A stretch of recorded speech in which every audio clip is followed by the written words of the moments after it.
İnzibati xəta ilə bağlı cərimə olunmusunuz. Bəs cəriməni ödəmək üçün neçə gününüz var? Bunu bilmək üçün videonu diqqətlə izləyin.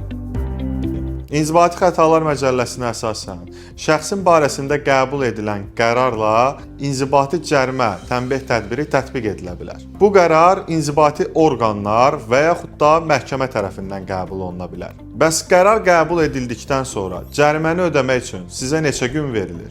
Əgər inzibati orqanın qərarı əsasında barənizdə inzibati cərimə tənbeh tədbiri tətbiq edilirsə, bu zaman qərarın qəbul edilməsindən sonra həmin cəriməni ödəmək üçün sizə 30 gün müddət verilir.